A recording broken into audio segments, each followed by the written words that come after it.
ఈ చిన్న పండ్లు ఔషధాల గని. వర్షాకాలంలో మెట్టు ప్రాంతంలో తోటలు చేను గట్టుపై విరివిగా కాసే ఈ పండ్లు తెలియని వారు ఉండరు. ముఖ్యంగా తెలంగాణ ప్రాంతంలో ఇవి అందరికీ సుపరిచితమే. వారాంతపు సంతలోనూ వీటిని కుప్పలుగా పోసి అమ్ముతుంటారు. కొంతమందికి ఇది ఏమిటో తెలియకున్నా రంగు పరిమాణం చూసి ఆకర్షితులు అవుతుంటారు. ఉత్తర తెలంగాణలో వకాయ అని, దక్షిణ తెలంగాణలో కలిమి పండ్లు, కలియకాయ అని వీటిని పిలుస్తుంటారు. ఓవైపు ఎరుపు గులాబీ రంగు కలిపి మరోవైపు ఆకుపచ్చ రంగుతో నోరూరించే ఈ పండ్లు రుచి విషయంలో కాస్త వగరుగా, ఎక్కువ పులుపు రుచిని కలిగి ఉంటాయి. ఈ పండ్లతో కూరలు, పచ్చట్లతో పాటు రకరకాల పదార్థాలను తయారు చేసుకుంటారు. ఆరోగ్యపరంగానూ ఎన్నో ఔషధ గుణాలు ఉంటాయంటున్నారు నిపుణులు. ఈ పండ్లను ఎండబెట్టి బ్యూటీ ఫ్రూటీగా తయారు చేయడంతో పాటు కేకులు, సలాడ్లు, అలంకరణతో ఉపయోగిస్తుంటారు. పిల్లలు మొదలుకొని పెద్దల వరకు ప్రతి ఒక్కరూ ఇష్టపడే ఈ పదార్థాలు అన్నిటినీ చేసేది సహజ సిద్ధంగా దొరికే కలిమి పండ్లతోనే. ఈ కాయలను చింతపండుకు బదులుగా ఎక్కువగా వాడుతుంటారు. పప్పులో వేయడంతో పాటు రోటి పచ్చట్లు తయారు చేసుకుంటారు. వకాయ, పచ్చిమిర్చి కలిపి నిలవ పచ్చడి కూడా పెట్టుకుంటారు. కలిమి పండ్లు చెట్టుకు ముళ్ళు ఉంటాయి. ఇవి ఎత్తుగా పొదల్లో పెరుగుతుంటాయి. తెలంగాణలోని ఆదిలాబాద్, నిజామాబాద్, నల్గొండ, మహబూబ్ నగర్, వరంగల్ వంటి జిల్లాలతో పాటు ఆంధ్రాలోని ఒంగోలు, రాయలసీమలో వీటిని చూడవచ్చు. తోటల చుట్టూ వీటిని పెంచుకొని అటవీ జంతువులు రాకుండా అడ్డుకుంటారు. మరోవైపు సీజన్లో వచ్చే ఈ పండ్లతో వివిధ రకాల పదార్థాలు తయారు చేసే అదనపు ఆదాయం పొందుతుంటారు రైతులు.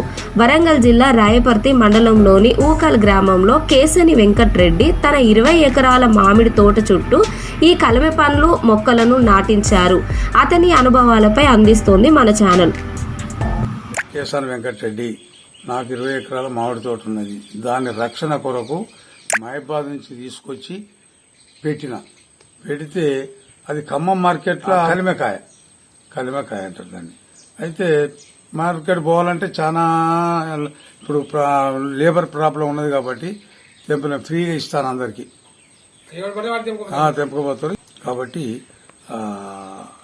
ఎవరికైనా అమెరికా పోతానයි మన బంధువులకు. కాబట్టి చాలా మంచిది, ఒంటికి మంచిది.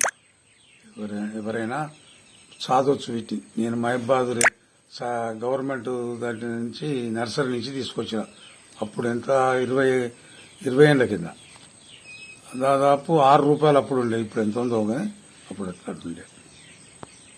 ఇది ఎవరైనా పెట్టుకోవచ్చు రక్షణ కొరకు. ముండ్లు ఉంటాయి కాబట్టి ఏది రాదు. విన్నారా? చాలా మంచిది. పచ్చడి మాత్రం ఒంటికి చాలా మంచిది. పచ్చడి, మామిడికాయ పచ్చడి ఎట్లా చేస్తారో అట్నే విధంగా ఒక కాయను 4 భాగాలు చేయాలి. 4 భాగాలు చేసి ఇక్కడ ఆరబెట్టి పోపు చేయాలి. 1 కిలో కాయలకు ఎంత కారం, ఎంత నూనె, ఆ పర్సంటేజ్గా తీసి కలపాలి. అంతే, అలా ఏం లేదు. పోపు చేసి కలిపి సీసాలకు ఎత్తుకోవాలి. రోజు ఉదయం చట్నీ అన్నంలో పెట్టుకోవచ్చు. నువ్వు మాట్లాడకు, అన్నంలో పెట్టుకోవచ్చు, టిఫిన్. పప్పు కూర తినలేరు. ఓన్లీ పచ్చడి, పప్పులు వేసుకోవచ్చు, పచ్చడి నూరొచ్చు చిన్నగా. అయితే ఇది అసలు చాలా రోజులు కావాలంటే సేమ్ ఇప్పుడు నేను చెప్పిన ప్రాసెస్. అది ఇంపార్టెంట్. కలిమే అప్పుడు వెనకటి కాలం వల్ల చిన్నగా ఉండే రేగుపండ్లంత, బుడ్డ రేగుపండ్లంత. ఇది పెద్ద సైజు హైబ్రిడ్, చాలా బాగుంటుంది, ఒంటికి మంచిది. ఎవరైనా పెట్టుకోవచ్చు. ఎక్కడైనా ఎవరైనా చేయొచ్చు. కానీ నేనైతే ప్రస్తుతం మహబాద్ నుంచి తీసుకొచ్చి చూడలేదు, మనం చూడలేదు. ఏమైనా నేను చూసింది మామిడి తోట చుట్టూ రక్షణ కొరకు. అది మహబాద్ అది ఖమ్మం మార్కెట్ 400 కిలో అమ్మినాం. ఇప్పుడు మనం పోవాలి, చెయ్యాలి, లేబర్ దొరకలేదు. ఒట్టిని వదిలిపెట్టి దానం చేస్తాను. నాది 20 ఎకరాల తోట. దీనికి కలిమెకాయలు అంటారు. అయితే దీన్ని 2 రకాలు. ఇప్పుడు నేను మహబాద్ నుంచి నర్సరీలో తెచ్చి పెంచిన. మనం పెంచుకోవాలంటే నా దగ్గర పండ్లు పండినాక తీసుకుపోయి నారు కూడా పోయొచ్చు. నారు పెరిగినాక జూన్, జూలైలో నాటుకోవచ్చు. ఇది ఒంటికి చాలా మంచిది. అంటే ఈ కాయను 4 భాగాలు చేసి నీడకు పోపు చేసిన తర్వాత ఈ అండ కలపాలి. సేమ్ మామిడికాయ పచ్చడి ఉన్నట్టే ఉంటుంది. మన దగ్గర దొరుకుతాయి, వచ్చి తీసుకోపోండి, అంతే కదా. డిపో మేనేజర్ పోవాలి.